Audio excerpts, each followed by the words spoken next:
kelas. Bismillahirrahmanirrahim.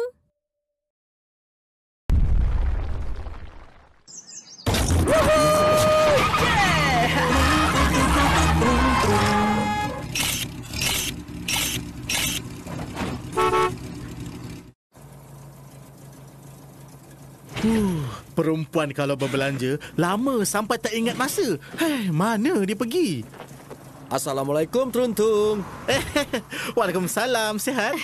Ha? Seronok kan, Jiong Ah? Kan saya dah cakap dah, ada diskaun besar-besaran. Ya, betul tu, sis. Nasib baiklah ada Teruntung nak tolong kita angkat barang tadi. Itu pun. Akhirnya.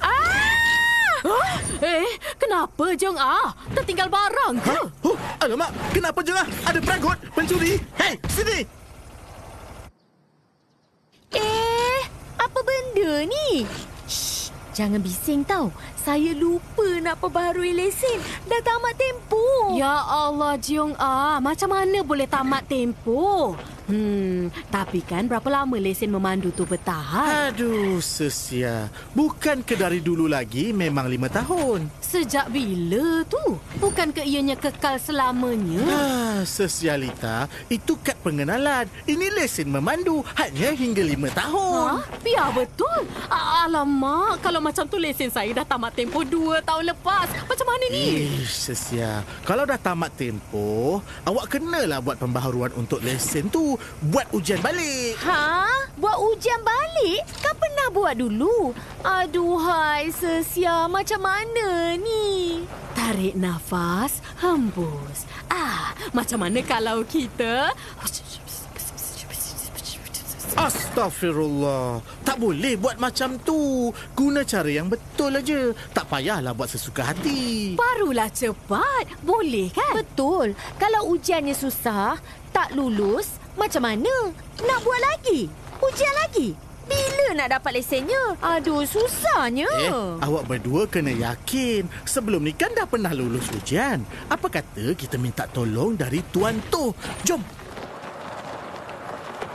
Senang je nak buat lesen. Ikut peraturan, jalani prosesnya dan yang paling penting, umur kamu semua dah lebih daripada 17 tahun, kan? Dah tentulah. Umur kami semua dah lebih 17 tahun. Okey.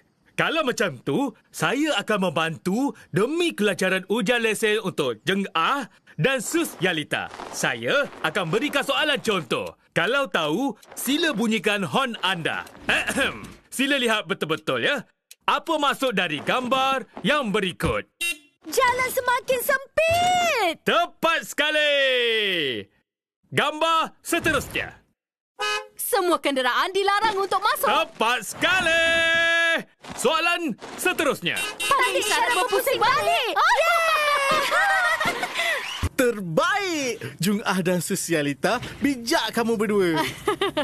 Kalau macam tu, terima kasih banyak ya sebab bantu kami. Sama-sama, Sosialita. Semoga ujian lancar dan berjaya. Wah, esok barulah kita tak rasa takut bila nak ambil ujian kan? Oh iyalah, kalau nak buat lesen baru, kena ada gambar baru kan Tuan? Betul tu, Sosialita. Aduh, Jiong Ah, nampaknya kita kena basuh kenderaan dulu. Barulah bersinar gambar kita bila dapat lesen baru. Betul tu. Boleh, boleh. Lepas tu nak pergi spa. Barulah tenang bila lepas ujian. Turja betul ya, Sosialita dan Jeng Ah. Tapi kalau buat pembersihan melampau, nanti boleh dapat kanser. Astaghfirullah. Kanser, Tuan? Ya, kanser. Kantoi seri. Tuan ni apalah. Nama pun perempuan kan, Tuan? Mestilah bersinar, cantik dan semakin berseri-seri.